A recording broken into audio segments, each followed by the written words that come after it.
Halo teman-teman, penikmat cerita novel. Kali ini saya akan melanjutkan cerita tentang menantu terbengkalai ternyata miliarder. Buat kalian yang baru mendengarkan cerita dari channel Gungred, jangan lupa untuk dukung terus channel Gungred dengan cara klik tombol like dan subscribe-nya. Dan saya ucapkan terima kasih banyak buat kalian yang sudah support. Bab 356. Li Chengjie bersikap kejam beberapa kali dan terus menantang kesabaran Adinata. Adinata mau tidak mau ingin menghajarnya. Li Chengjie sebelumnya memarahi Adinata karena miskin, dan sulit bagi Adinata untuk marah karena dia benar-benar miskin sekarang. Jika dia mengambil tindakan, itu sama saja dengan mengakui bahwa dia adalah orang yang tidak kompeten dan iri padanya. Seorang pria kaya dan tampan. Tapi Li Chengjie menghina Adinata dan Lisa karena berselingkuh. Ini masalah kepribadian. Namun, pukulan Adinata tidak mengenai Li Chengjie. Li Chengjie layak menjadi seorang ahli. Dia bereaksi sangat cepat. Dia dengan cepat mengeluarkan tangannya untuk memblokir, dan segera mengambil posisi menyerang, berteriak, "Mau bertarung? Ayo! Sejak aku selesai bertarung denganmu terakhir kali, aku ingin bertarung denganmu lagi setiap hari." Li Chengjie dikalahkan oleh Adinata terakhir kali, setelah itu, dia berlatih keras setiap hari dan ingin membalas rasa malunya. Namun, bagaimana Anastasia bisa menyaksikan pertarungan Li Chengjie dan Adinata? Anastasia berkata, "Bisakah kalian berhenti berkelahi di depan Sisi?" Meskipun Adinata ingin memberi pelajaran pada Li Chengjie, Adinata meletakkan tinjunya dan menanggungnya demi Sisi. Dia tidak ingin Sisi berpikir bahwa ayahnya adalah orang yang mencari keuntungan. Sisi datang dan bertanya pada Adinata, "Ayah, jika kamu memberikan kunci rumahmu kepada bibi berambut pirang itu, apakah tidak akan ada tempat tinggal?" Seorang anak sangat banyak bicara dan mengatakan apapun yang terlintas dalam pikirannya, tetapi kata-kata ini membuat Li Chengjie tertawa terbahak-bahak. "Hahaha, Sisi, kamu benar sekali, Adinata bahkan tidak punya tempat tinggal sekarang, hahaha. Adinata sekarang tidak punya uang dan telah mengirimkan kunci halaman tempat tinggalnya, dia mungkin harus tidur di jalan malam ini." Sisi terus mengangkat kepalanya dan berkata, "Bagus, kalau begitu ayah, biarkan aku dan ibu tidur bersama, kita bertiga tidur bersama." Li Chengjie, yang semula tertawa, langsung berubah menjadi hijau, dan tidak lagi menganggap kata-kata Sisi terdengar menyenangkan. Adinata juga ingin membuat Li Chengjie marah, jadi dia menyentuh kepala Sisi dan berkata, "Baiklah sayang, ibu dan aku akan tidur denganmu. Beraninya kamu tidur dengan Anastasia, aku akan menghancurkanmu." Li Chengjie sangat marah saat itu juga. Adinata juga menjawab tanpa basa-basi, "Bukan urusanmu kalau aku tidur dengan putriku." Anastasia juga tampak sedikit malu. Dia memandang Adinata dan berkata, "Jangan katakan itu dapat dengan mudah menyebabkan kesalahpahaman. Chengjie dan saya akan segera menikah. Sungguh tidak pantas bagimu untuk tinggal di sini. Jika kamu tidak punya tempat tinggal, aku bisa mengaturkan tempat untukmu atau memesankan hotel untukmu." Tadi malam, Adinata berkata bahwa Anastasia akan melakukan apa saja untuk menikah dengannya, yang memaksa Anastasia menjadi lebih kejam sekarang. Dia tidak ingin Adinata tinggal di sini lagi. Jangan sampai Adinata salah mengira bahwa dia ingin mengambil kesempatan untuk dekat dengannya atau semacamnya. Selain itu, Anastasia tahu bahwa dengan temperamen dan karakter Li Chengjie, dia tidak akan pernah membiarkan pria asing tinggal di rumah tunangannya, dialah yang paling peduli dengan wajah. Melihat Anastasia tidak setuju Adinata tinggal di sini, Li Chengjie tertawa, "Apakah kamu mendengar itu, orang malang? Jika kamu tidak punya uang untuk menginap di hotel, aku bisa memberikannya kepadamu. Jika kamu mau untuk tinggal di rumah tunanganku, tidak mungkin." Dengan Sisi di sini, Adinata tidak bisa berdebat dengan Li Chengjie. Jadi Adinata meraih tangan Anastasia dan berkata, "Ada sesuatu yang ingin kukatakan padamu." Melihat Adinata memegang tangan Anastasia, Li Chengjie langsung menjadi marah. "Hei, apa yang kamu lakukan? Lepaskan wanitaku." Detak jantung Anastasia semakin cepat saat dia dipeluk oleh Adinata. Dia berbalik dan menjelaskan kepada Li Chengjie, "Tunggu aku di luar dulu. Kita benar-benar perlu membicarakan tentang anak itu." Tetapi, Li Chengjie tahu bahwa Adinata, sebagai ayah Sisi, memenuhi syarat untuk berbicara dengan Anastasia tentang beberapa hal. Bagaimanapun, Anastasia tidak menikah sendirian, tetapi dengan putrinya. Ini ada hubungannya dengan Adinata. Namun, Li Chengjie khawatir Adinata akan merusak pernikahan mereka, dan Adinata benar-benar berencana melakukan ini.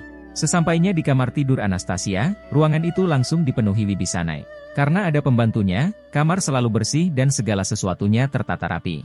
Meskipun Anastasia adalah seorang ibu dengan seorang anak perempuan, kamarnya seperti kamar gadis yang belum menikah, dengan perasaan yang sangat kecil dan segar. "Mungkin." Adinata memandang Anastasia dan berbicara perlahan. Anastasia menunduk, berinisiatif melepaskan tangan Adinata, lalu berkata dengan acuh tak acuh, Jangan panggil aku seperti itu, sepertinya terlalu ambigu. Panggil saja aku Nona Su seperti sebelumnya. Atau nama lengkap, Anastasia. Adinata bersikeras menggunakan nama ini lagi. Awalnya, aku juga berpikir bahwa memanggilmu ini akan terlalu ambigu, karena kamu sangat cantik, dan ditambah dengan hubungan khusus di antara kita, aku selalu sengaja menjaga jarak darimu. Tapi, aku sudah memikirkannya sekarang, kita tidak perlu seperti ini, karena aku ayah Sisi, dan ibu Sisimu, kita ditakdirkan untuk memiliki hubungan yang sangat dekat, dan kita tidak perlu peduli jarak atau keintiman sama sekali. Tidak ada lagi ambiguitas. Anastasia mengerti maksud Adinata. Keduanya bahkan telah melahirkan seorang anak, dan mereka masih peduli apakah nama mereka terlalu dekat. Itu agak terlalu bodoh. Anastasia mengangguk, diam-diam setuju bahwa Adinata bisa memanggilnya seperti itu. Adinata berkata, Anastasia, aku ingin meminta maaf dengan sungguh-sungguh kepadamu. Aku seharusnya tidak mengatakan itu padamu tadi malam, dan aku seharusnya tidak meragukanmu. Bisakah kamu memaafkanku? Adinata masih merasa bahwa keluarga sakti membawa pergi Cynthia Yandra, tapi Anastasia pasti tidak tahu. Anastasia berkata, tidak ada yang perlu dimaafkan atau tidak. Pacarmu hilang, dan wajar jika kamu memiliki emosi. Adinata berkata, saya tahu Anda setuju untuk menikahi Li Chenjie karena saya, dan saya juga tahu Anda sama sekali tidak menyukainya. Saya harap Anda dapat membatalkan pernikahan dengannya. Saya tidak ingin Anda menikahi seseorang yang Anda sukai, jangan cinta, orang. Anastasia menggelengkan kepalanya, tidak ada cara untuk mengubah masalah ini. Saya tidak impulsif, tetapi saya benar-benar telah memutuskan untuk menikah. Keluarga saya telah melatih saya selama bertahun-tahun, dan saya telah diberi makan oleh keluarga sakti selama bertahun-tahun. Sudah waktunya melakukan sesuatu untuk keluarga. Tapi, Adinata tidak tahan. Anastasia berkata dengan tegas, jangan membicarakan masalah ini lagi. Apakah saya menikah dengan bahagia atau tidak, itu tidak ada hubungannya dengan Anda. Adinata menghela nafas, ya, saya tahu saya tidak memenuhi syarat untuk peduli padamu, tetapi kami memiliki seorang putri. Jika Anda ingin menikah, apa yang akan terjadi pada putri Anda? Anastasia berkata, putriku harus menikah denganku. Adinata, kamu tidak berada di sisi putriku selama beberapa tahun terakhir. Aku membesarkan Sisi sendirian. Sisi adalah hidupku. Kamu tidak bisa seperti itu. Kejam membawanya pergi dariku. Anastasia sangat emosional, dan Adinata tahu bahwa dia menganggap serius Sisi. Adinata berkata, aku tidak pernah berpikir untuk bersaing denganmu demi Sisi. Aku khawatir bajingan Li Chenjie itu akan berbuat jahat padanya setelah menjadi ayah tiri Sisi. Bab 357. Meskipun mereka hanya melakukan 2 atau 3 kontak singkat, Adinata dapat memastikan bahwa Li Chenjie adalah pria yang kejam, dan lurus yang mendominasi. Bukan saja dia bukan pilihan yang baik sebagai seorang suami, dia juga pasti bukan ayah tiri yang baik. Selain itu, Li Chenjie dan Adinata memiliki dendam pribadi. Dia sangat membenci Adinata, dan Sisi adalah anak Adinata. Li Chenjie mungkin menularkan kebenciannya terhadap Adinata kepada anaknya. Inilah yang paling dikhawatirkan Adinata. Sisi sangat manis dan luar biasa, Adinata tidak akan pernah membiarkan siapapun menyakitinya. Anastasia berkata, jangan khawatir, Li Chenjie juga merupakan putra bangsawan keluarga Li. Bahkan jika dia tidak bisa menjadi ayah yang bertanggung jawab, dia tidak akan memperlakukan Sisi dengan buruk. Dan Sisi sebagian besar masih di bawah kendali saya. Tidak ada bedanya dengan sebelumnya. Sejak Anastasia berkata demikian, Adinata tidak bisa berkata apa-apa. Segera, keduanya keluar dari kamar tidur. Begitu dia keluar, Li Chenjie segera melangkah maju dan berkata kepada Anastasia, Muking, aku baru saja menelepon orang tuaku dan orang tuamu. Kita akan segera menikah. Aku ingin kita menikah malam ini. Ayo makan bersama dan berkumpul. Li Chenjie juga takut Anastasia akan terpengaruh oleh Adinata dan merusak pertunangannya dengannya, jadi dia mengambil langkah pertama dan membuat janji dengan kedua orang tuanya untuk melaksanakan masalah tersebut lagi. Anastasia mengangguk dan tidak menolak. Bagus. Li Chenjie sangat gembira, kalau begitu ayo bersiap-siap berangkat. Ayo pilih toko fotografi pernikahan dulu. Ya, Anastasia setuju, lalu berjalan menuju Adinata, bagaimana kalau kamu kembali besok pagi? Bagus. Adinata mengucapkan selamat tinggal pada Sisi, dan kemudian menyaksikan Li Chenjie mengusir Anastasia dan putrinya. Sebelum berangkat, ekspresi bangga dan arogan Li Chenjie masih membuat Adinata ingin menghajarnya. Li Chenjie, kamu mempermalukanku di depan umum hari ini di jalan dan mempermalukanku di depan putriku. Aku tidak akan membiarkan masalah ini berlalu begitu saja. Adinata mengepalkan tinjunya. Dia adalah orang yang harus membalas dendam, dan dia siap meninggalkan Tiongkok begitu dia menemukan Cynthia Yandra. Siapapun yang memilih untuk menyinggung Adinata saat ini sedang mencari kematian. Karena Adinata bisa membunuh mereka tanpa ragu sebelum pergi. Tuan, duduklah di kamar sebentar dan minum secangkir teh. Di depan pintu, pelayan Shuang-er menyapa Adinata. Senyuman muncul di wajah Adinata. Tidak, terima kasih. Ada hal lain yang harus kulakukan dan aku harus pergi. Setelah berjalan keluar halaman, Adinata diam-diam memanggil Wibisana Arce. Wibisana Arce, Tuan Muda Brahma. Adinata, Xiao Wibisana, kamu akan meninggalkan ibu kota. Saya kira orang-orang dari keluarga Sakti sudah mencarimu. Begitu kamu ditemukan, orang-orang dari keluarga Sakti pasti tidak akan memudahkanmu. Wibisana Arce, kalau begitu saya pergi. Apa yang akan terjadi dengan keselamatan Tuan Muda Brahma? Adinata, jika orang-orang dari keluarga Sakti ingin membunuh saya, maka mereka akan melakukannya ketika saya kembali untuk kedua kalinya. Mereka telah menangkap Cynthia Yandra sekarang, dan tujuan mereka adalah memaksa saya untuk tunduk dan melakukan ini. Menantu laki-laki mereka tidak akan menyentuhku untuk saat ini. Wibisana Arce, baiklah. Kalau begitu saya akan pergi ke Shenzhen dan mencari saudara gua dulu. Saya mendengar bahwa kasus saudara gua telah membaik dan dia mungkin segera dibebaskan. Adinata menyaksikan dengan matanya sendiri saat Davi Sakti menelepon untuk menangani kasus Dwi Bisanaga dan Ganendra. Sepertinya dia tidak menyesal setelahnya. Setelah menjelaskan, Adinata menutup telepon.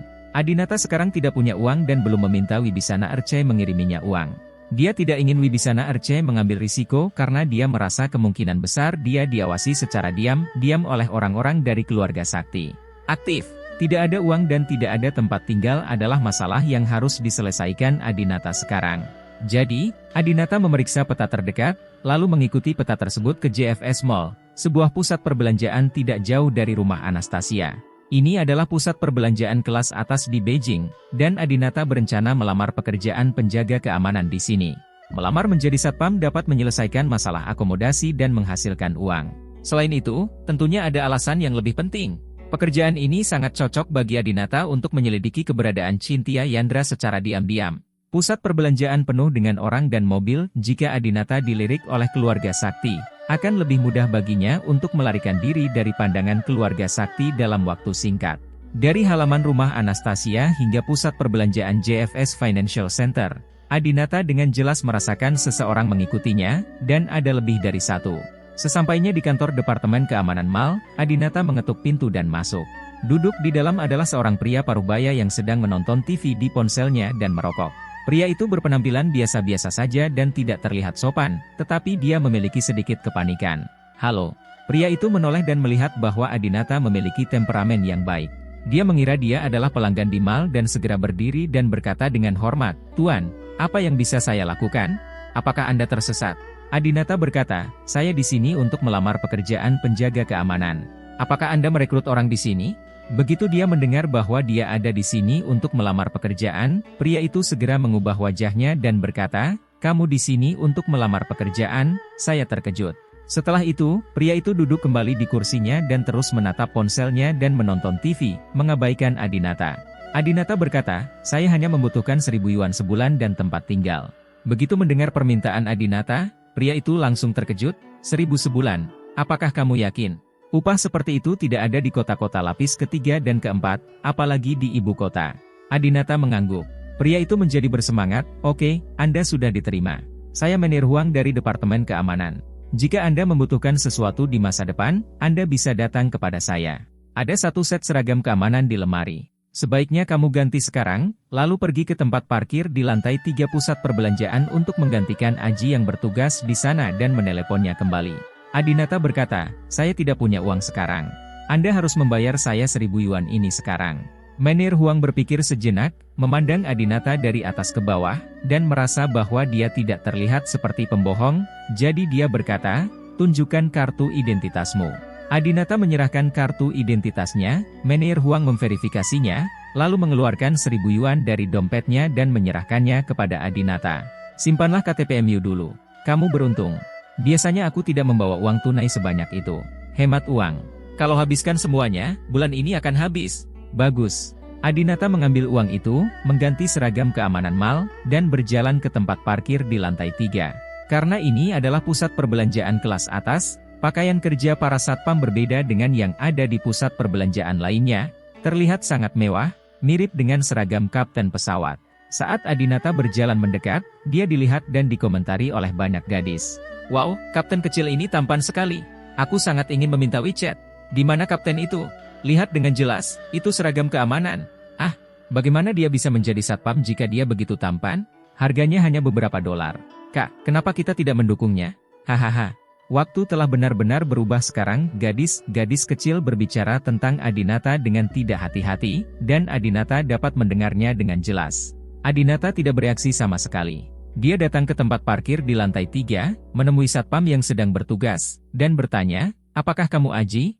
Aji melirik Adinata, ya, apakah kamu baru di sini? Adinata mengangguk, baiklah, Menir Huang meminta saya untuk mengambil alih pekerjaan Anda.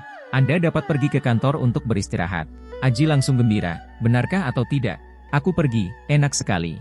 Aku bahkan tidak bisa minum air sambil berdiri di sini. Aku mati kehausan. Kalau begitu aku pergi. Adinata meraih Aji dan berkata, tolong perkenalkan padaku persyaratan kerja di sini. Aji berkata, sederhana sekali. Periksa saja apakah orang yang mengemudi memiliki kartu emas JFS atau voucher konsumsi kita. Ingat, orang yang mengemudi memiliki kartu emas JFS kita atau telah menghabiskan lebih dari 80.000 yuan pada hari itu. Hanya jika mereka punya, kamu boleh mengendarai mobil ke sana. Jika tidak, biarkan mereka tersesat. Setelah mengatakan itu, Aji segera pergi. Pada saat ini, sebuah mobil sport Ferrari berwarna merah kebetulan lewat. Ada gadis-gadis yang sangat muda dan cantik berusia 20-an duduk di dalam mobil. Namun, ketika Adinata melihat kursi penumpang, dia tiba-tiba terkejut dan berkata, Maktika. Orang yang duduk di kursi penumpang tidak lain adalah Maktika. Wanita cantik di kursi pengemudi memandang Maktika dengan ragu dan berkata, Zenyu, apakah kamu kenal penjaga keamanan kecil ini? Bab 358. Maktika dan Adinata sama-sama sangat terkejut karena mereka bisa bertemu di ibu kota. Saudara Adinata. Maktika sedang duduk di kursi penumpang, masih mengenakan sedikit pakaian di musim dingin utara, menonjolkan sosok kebanggaannya. Meskipun jendela di sisinya terbuka, dia tidak melihat ke arah Adinata sama sekali. Bagaimanapun, Adinata adalah seorang penjaga keamanan sekarang. Tidak ada Baifumei di Ferrari yang peduli seperti apa rupa seorang penjaga keamanan. Jika Adinata tidak memanggil namanya, Maktika dan Adinata mungkin melewatkannya. Maktika memandang Adinata dari atas ke bawah, mengetahui apa yang terjadi pada Adinata baru-baru ini, dan bertanya, apakah Anda datang ke ibu kota untuk bekerja sebagai penjaga keamanan? Adinata mengangguk dengan canggung. Dahulu kala, Adinata adalah presiden perusahaan Berkah Paja. Dia menyendiri dan dihormati oleh keluarga Wibisana. Maktika akan mengenakan Cheongsam untuk menemuinya setiap saat dan mengejarnya. Tapi sekarang, di depan Maktika, Adinata hanyalah staf layanan seperti penjaga keamanan properti. Mengapa kamu datang ke ibu kota? Adinata bertanya, Maktika seharusnya sedang belajar di Aurous Hall saat ini. Maktika menjawab, saya sekarang belajar di Akademi Film Beijing. Saya ingin bersiap untuk syuting dan memasuki industri hiburan. Adinata terkejut, mengapa kamu tiba-tiba belajar akting dan memasuki industri hiburan? Apakah orang tuamu setuju? Maktika berkata, sebenarnya, saya awalnya berencana untuk belajar akting. Saya datang ke sini musim panas lalu untuk mengikuti ujian seni dan wawancara sekolah film. Saya juga diterima di Akademi Film Beijing, tetapi orang tua saya menolak untuk melepaskan saya. Sekarang sudah lebih baik. Keluargaku tidak punya uang, jadi mereka setuju aku bisa menghasilkan uang di industri hiburan. Adinata mengangguk, Adinata juga paling mengenal orang tua Maktika. Faktanya, seluruh keluarga Wibisana sangat menghargai diri mereka sendiri.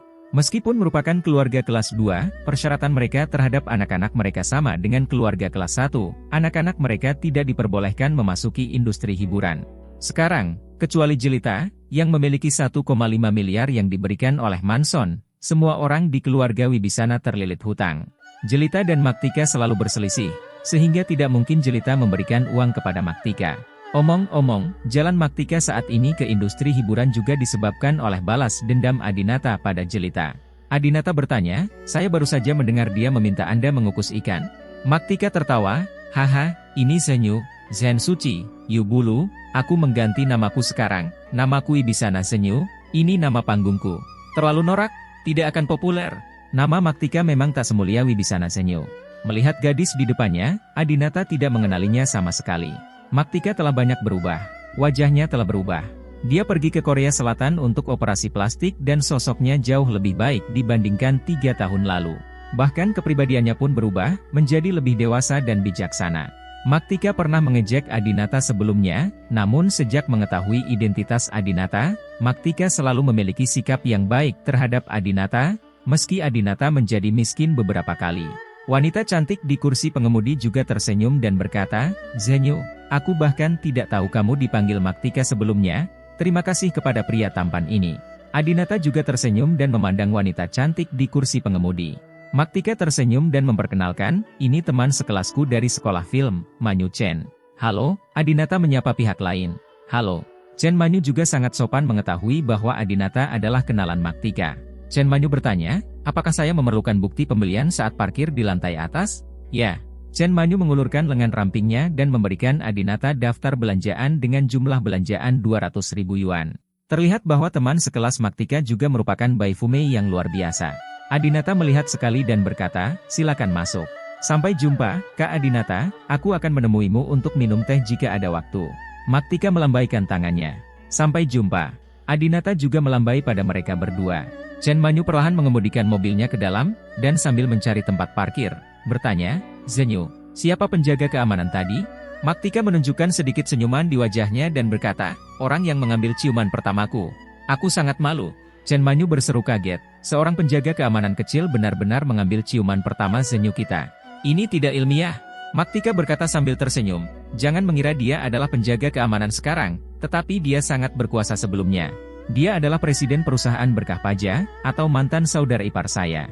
Di Rose Halls, duduk di Maybach edisi terbatas, mengenakan setelan CEO yang mendominasi, sangat tampan hingga membuatku menangis. Awalnya aku ingin memberikannya padanya untuk pertama kalinya, tapi sayangnya dia tidak menginginkannya. Sayang. Chen Manyu telah memarkir mobilnya saat ini, melonggarkan sabuk pengamannya, dan berkata sambil tersenyum, untungnya kamu tidak memberikannya untuk pertama kali. Lihat betapa buruknya keadaannya sekarang. Bukankah lebih baik bagimu untuk menukar pengalaman pertamamu dengan pemeran utama wanita dalam sebuah drama?" Maktika kini datang ke ibu kota untuk berkembang, dan Chen Manyu juga ingin menjadi aktor di lingkaran ibu kota bersamanya, seperti Yang Chair, yang merupakan perwakilan dari bintang-bintang di lingkaran ibu kota.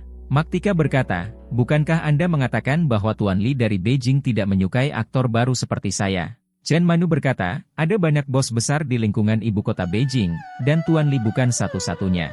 Saya akan meminta Sister Chair membantu Anda mencari mereka. Jangan khawatir, Anda memiliki sosok yang bagus, pasti banyak generasi kedua kaya yang menginginkanmu. Kita harus menemukan seseorang dengan modal terkuat, sehingga kamu tidak perlu khawatir untuk bergabung dengan industri hiburan."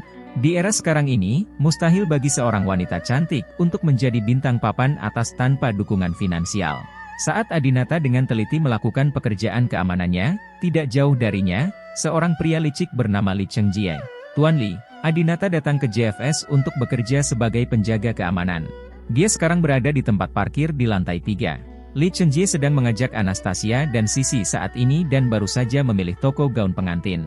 "Anastasia, ayo pergi ke JFS Mall untuk membeli cincin," kata Li Chengjie. Anastasia bukanlah orang yang suka berbelanja di pusat perbelanjaan, jadi dia berkata, "Mengapa kamu tidak memilih sendiri? Sisi dan saya tidak akan pergi." Li Chengjie ingin membiarkan Anastasia dan Sisi melihat dengan matanya sendiri rasa malu Adinata sebagai penjaga keamanan, jadi dia tentu saja menolak untuk menyerah. "Ayo pergi bersama. Di sana juga ada tempat bermain anak-anak. Biarkan Sisi yang bermain." "Baiklah." Anastasia tidak memaksa lagi, dia akan menikah dengan Li Chengjie dan berharap Sisi dan Li Chengjie bisa menjalin hubungan baik secepatnya. Tak lama kemudian, sebuah Lincoln Navigator berplat Leopard melaju ke tempat parkir lantai 3 pusat perbelanjaan JFS. Li Chengjie mengemudikan mobilnya sendiri, sementara Anastasia dan Sisi duduk di kursi belakang. Dia sengaja membuka jendela belakang agar Anastasia dan Sisi bisa melihat Adinata. "Ayah." Anastasia jarang menatap orang lain, tapi Sisi sekilas mengenali Adinata. Ketika Anastasia melihat Adinata mengenakan seragam keamanan, dia langsung mengerti mengapa Li Chengjie datang ke sini. "Sisi, Anastasia." Adinata sangat senang melihat putrinya dan Anastasia. Namun, Li Chengjie tiba-tiba tertawa dan berkata, "Hei, siapa ini? Bukankah ini Adinata? Mengapa kamu bekerja sebagai penjaga keamanan?" Bab 359. Melihat Li Chengjie, Adinata tahu bahwa bukan suatu kebetulan Anastasia dan Sisi datang ke mall ini. Meski pusat perbelanjaan ini juga memiliki banyak barang mewah, namun banyak sekali pusat perbelanjaan kelas atas di ibu kota, lalu kenapa harus datang ke sini? Li Chengjie pasti tahu bahwa Adinata ada di sini untuk bekerja sebagai penjaga keamanan, jadi dia sengaja mengantar mereka ke sini agar mereka bisa melihat lelucon Adinata. "Sial, Sepertinya bukan hanya orang-orang Manson yang mengikutiku, tapi Lee Cheng-jae juga mengirim orang untuk mengikutiku. Adinata merasa sedikit tertekan. Dia benci perasaan diikuti. Begitu dia diikuti, dia tidak akan bisa menyelidiki keberadaan Chin Tiayanda. Sisi melihat Adinata dan memuji dengan gembira dari mobil. Pakaian ayah sangat tampan. Seorang gadis kecil di bawah 4 tahun tidak tahu apa arti status tinggi, dia hanya menganggap pakaian ini sangat tampan dan berbeda dari apa yang dikenakan orang biasa. Namun, Lee Cheng-jae tersenyum dan berkata, "Sisi, ini seragam keamanan yang dikenakan ayahmu." Sisi menatap Adinata dengan mata terbelalak dan berkata dengan kagum, "Wow, apa itu penjaga keamanan? Keren sekali.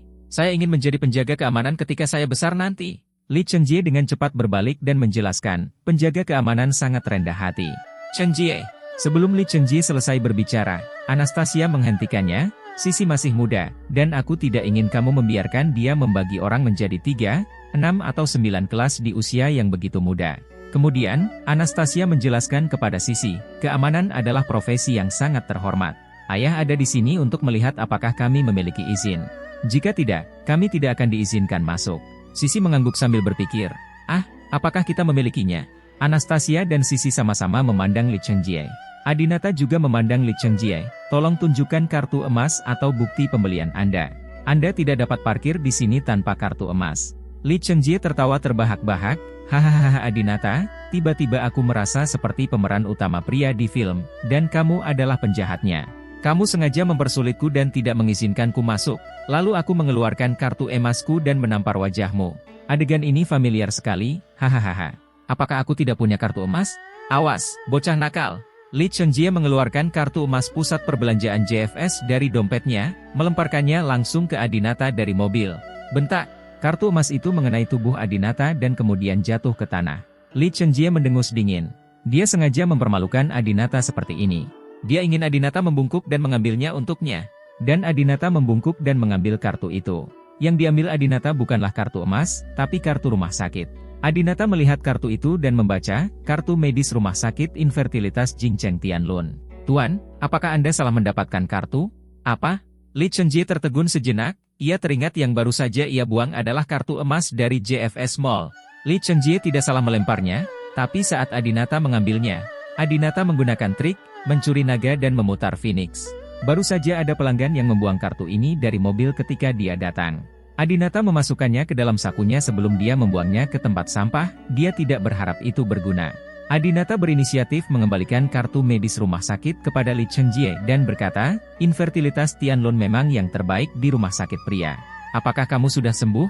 Wajah Lee Cheng-jae tiba-tiba menjadi marah. Dia tidak bisa menahan diri untuk tidak melihat kembali ke Anastasia, yang menundukkan kepalanya dan tidak berkata apa-apa. Lee Cheng-jae, sebaliknya, menafsirkan tindakan ini sebagai kekecewaannya pada Lee Cheng-jae. Lee Cheng-jae dengan cepat menjelaskan, "Anastasia, orang ini selingkuh, aku tidak sakit. Aku belum pernah ke departemen pria. Aku dalam keadaan sehat. Kartu medis ini pasti milik Adinata, dialah yang tidak bisa melahirkan anak." Adinata mencibir, "Apakah kamu lucu? Saya tidak bisa melahirkan anak, dari mana Sisi berasal? Kami telah melakukan tes garis ayah." "Haha, Lee Cheng-jae, kudengar kamu pernah menikah tetapi tidak punya anak. Apakah mantan istrimu menceraikanmu karena kamu tidak bisa punya anak?" Lee Cheng-jae langsung marah, "Kamu kentut? Jelas karena aku memukulnya sehingga dia mengajukan cerai padaku." Adinata berkata, "Oh, Lee Cheng-jae, kamu memukul seorang wanita? Apakah kamu masih bukan laki-laki? Itu kekerasan dalam rumah tangga." Adinata meminta Lee Cheng-jae untuk mengakui hal ini, agar Anastasia bisa mengetahui lebih banyak tentang kepribadian Lee Cheng-jae. Dia juga berharap Anastasia akan berpikir matang-matang dan tidak menikah dengannya. "Anda bajingan." Lee Cheng-jae sangat marah, keluar dari mobil, menunjuk ke arah Adinata dan berkata, "Kamu pasti telah menyelipkan kartu emasku ketika kamu mengambilnya dari tanah tadi. Kartu emasku pasti ada padamu. Aku ingin mencari milikmu tubuh." Adinata berkata, "Bagaimana jika aku tidak ada di sini?" Lee Cheng-jae berkata, "Pasti ada di sana." Adinata berkata, "Oke, kalau begitu kamu cari. Jika kartu emas itu tidak ada padaku, maka berlututlah dan minta maaf padaku, lalu kendarai mobilmu dan keluar." Lee Cheng-jae tidak membuang waktu dan langsung mencarinya. Namun, setelah menggeledahnya, dia menemukan bahwa selain uang tunai 1.000 yuan dan beberapa obat-obatan serta barang-barang lain yang selalu dibawa Adinata, tidak ada kartu emas di semua. Pada saat ini, Anastasia dan Sisi juga telah turun dari mobil, dan 2 mobil lagi datang di belakang mobil Lee Cheng-jae, membunyikan klakson tanpa henti. Apa yang kamu lakukan? Bisakah kamu cepat? Jangan menghalangi jalan. Ini kedelai antik tahun 1956. Transmisinya manual. Saya tidak tahu cara berkendara menanjak. Mobil itu tergelincir dan menabrak mobil lain. Saya ingin Anda membayarnya. Melihat ini, Anastasia berkata kepada Li Chengjie, "Chengjie, kenapa kamu tidak parkir di tempat parkir bawah tanah daripada memblokir di sini? Sisi dan aku akan pergi ke mall dulu dan menunggumu." Meski keluarga Li Chengjie berkuasa, ia umumnya tidak ingin menimbulkan masalah di ibu kota, terutama mereka yang bisa parkir di tempat parkir lantai 3. Semua orang kaya dan tidak mudah main-main. "Oke, Adinata, kamu punya nyali." Li Chengjie menunjuk ke arah Adinata dan tidak punya pilihan selain kembali ke mobil. "Adinata, jangan berpikir bahwa hanya karena kamu tahu cara memasak beberapa hidangan dan melakukan beberapa trik sulap, kamu bisa bertarung denganku. Kamu hanya orang miskin sekarang. Hari-hari masih panjang dan cepat atau lambat aku akan membunuhmu." Setelah mengatakan itu, Li Chengjie pergi dengan malu. Tidak lama kemudian, Menir Huang tiba-tiba bergegas mendekat, dia berjalan langsung ke arah Adinata. "Ada apa? Kudengar ada kemacetan di sini." Adinata menjelaskan, "Oh, tidak apa-apa. Ada pelanggan yang baru saja datang tanpa kartu emas. Dia berhenti di sini sebentar dan itu sudah terselesaikan." "Oh, tidak apa-apa." Menir Huang hendak pergi ketika dia tiba-tiba melihat seorang ibu dan anak perempuan berdiri di samping Adinata, ibunya secantik peri, dan gadis itu sangat imut. "Ayah, siapa dia?" Gadis itu tiba-tiba bertanya pada Adinata. Adinata menjawab, "Dia adalah bosku." Menir Huang tercengang ketika dia mendengar gadis itu memanggil ayah Adinata, menunjuk ke arah gadis itu dan berkata, "Apakah ini putrimu?" Adinata mengangguk. Menir Huang menunjuk ke arah Anastasia lagi, "Kalau begitu ini." Sisi berinisiatif menjawab, "Dia ibuku." Menir Huang tercengang. Penjaga keamanan yang baru direkrut adalah ayah gadis kecil itu, dan peri ini adalah ibu gadis kecil itu. Kedua orang ini sebenarnya adalah pasangan? "Kamu, dia, kamu." Menir Huang benar-benar tergagap, dia tidak percaya bahwa seorang penjaga keamanan yang hanya membayar 1.000 yuan bisa memiliki istri yang begitu cantik. Bab 360. Melihat Menir Huang yang berbicara tidak jelas, Adinata bertanya, "Ada apa, Menir Huang?" Menir Huang memandang Anastasia dan terus menelan ludahnya, ini karena Anastasia telah membungkus sosok sempurnanya dengan erat. Jika saat itu musim panas, atau jika gaya berpakaiannya sama terbukanya dengan gaya berpakaian Maktika, mata Menir Huang mungkin akan jatuh. Tidak. Menir Huang berpura-pura tenang, tidak ingin kehilangan ketenangannya di depan bawahannya. Anastasia dengan murah hati mengulurkan tangannya kepada Menir Huang dan berkata, "Apakah ini Menir Huang? Halo, saya harap Anda akan menjaga Adinata dengan baik ketika dia bekerja di sini mulai sekarang." Menir Huang tiba-tiba merasa tersanjung, "Tidak masalah, saya akan menjaga Adinata seperti saudara. Jangan khawatir." Anastasia tersenyum dan mengangguk, lalu berkata kepada Adinata, "Adinata, Sisi dan aku akan pergi ke mall dulu, jadi aku tidak akan menghalangi pekerjaanmu." "Oke." Adinata memandang Sisi, "Sayang, aku akan mengunjungimu besok pagi." Sisi meletakkan kedua tangan kecilnya di atas kepalanya, lalu membuat bentuk hati dengan tangan dan lengannya, dan berkata dengan suara manis, "Menunggumu." Adinata tidak bisa menahan tawa, Sisi sangat manis. Setelah Anastasia dan Sisi pergi, Menir Huang menepuk Adinata, "Wah, kamu bisa melakukannya. Kamu bisa mendapatkan wanita cantik. Ngomong-ngomong, ini $2.000, serta kartu identitasmu, semuanya untukmu." Adinata sedikit terkejut, ini adalah. Menir Huang berkata, "Oh, bagaimana Anda bisa mendapat gaji 1.000 yuan akhir ini? Saya akan membayar Anda 3.000 yuan di muka. Ambil bunganya dan mintalah jika Anda tidak punya cukup uang. Saya akan melindungi Anda mulai sekarang." Adinata mengambil uang itu dan berkata, "Oke, terima kasih." Sebentar lagi jam 2 pagi, dan para pelanggan yang menonton pemutaran film tengah malam di bioskop mall itu pergi satu demi satu, dan seluruh mall akhirnya sepi. Adinata dan Aji memeriksa kembali berbagai tempat di mall, lalu berjalan-jalan di luar lantai pertama. Aji berkata, "Ini sangat melelahkan. Saya bekerja sangat keras setiap hari untuk menghasilkan uang sebanyak itu." Adinata mengeluarkan sebungkus rokok dari sakunya dan bertanya, "Apakah kamu ingin merokok?" Ketika Aji melihat Adinata sedang merokok bahasa Mandarin, dia langsung sangat gembira, ini dia orang Cina. Setelah merokok, Adinata berkata, "Saudara Jie, bisakah kamu membantuku? Mari kita berpura-pura bertengkar di sini, lalu kamu berpura-pura menikamku sampai mati dan menyeretku ke ruangan ini." Aji tertegun sejenak, "Apa yang kamu coba lakukan?" Adinata berkata, "Ini hari pertamaku bekerja. Aku sangat lelah. Aku ingin mengambil kesempatan untuk tidur di sana sebentar." Aji melambaikan tangannya dengan cepat. "Tidak, kenapa kamu, seorang pemula, seperti ini? apakah kamu ingin tidur di hari pertamamu bekerja? Adinata mengeluarkan 500 yuan dan menyerahkannya kepada Aji. Aji langsung ragu-ragu, diam-diam ia mengambil uang itu, lalu berkata sambil tersenyum, "Haha, aku sangat lelah di hari pertamaku bekerja. Aku bisa memahamimu dengan baik. Oke, tapi kenapa kamu masih harus bertindak?" Adinata tertawa dan berkata, "Hanya bermain." Aji tidak peduli jika Adinata punya hobi khusus. "Oke, ayolah." Adinata segera mendorong Aji, dan Aji langsung menyerangnya, kemudian dia mengambil ponselnya dan berpura-pura menjadi pisau, menusuk Adinata berulang kali. Adinata perlahan jatuh. "Seret aku masuk," Adinata mengingatkan Aji. Aji tidak berdaya, "Saudaraku, apakah kamu ingin bertindak realistis? Jika kamu benar-benar mati, aku akan menjadi seorang pembunuh." Adinata berkata, "Tidak apa-apa. Kamu tidak punya senjata, jadi apa yang kamu takutkan?" Bagaimanapun, dia mendapat 500 yuan, jadi Aji melakukan apa yang dikatakan Adinata, menyeret Adinata ke dalam rumah, lalu pergi. Adinata melihat waktu itu dan berkata diam-diam, "Mereka akan segera datang untuk memeriksa situasiku." Alasan Adinata melakukan ini sebenarnya untuk memancing Manson dan Li Chengjie keluar. Benar saja, setelah sekitar 15 menit, Adinata mendengar langkah kaki kecil di luar, dan langkah kaki itu semakin dekat. Mencicit. Pintu didorong terbuka, dan pria aneh itu mengambil ponselnya dan menyinari Adinata yang tergeletak di tanah. Pada saat ini, Adinata tiba-tiba membuka matanya dan menendang wajah pria itu. Pria ini, yang jelas juga seorang master, sebenarnya menghubungkan beberapa gerakan Adinata.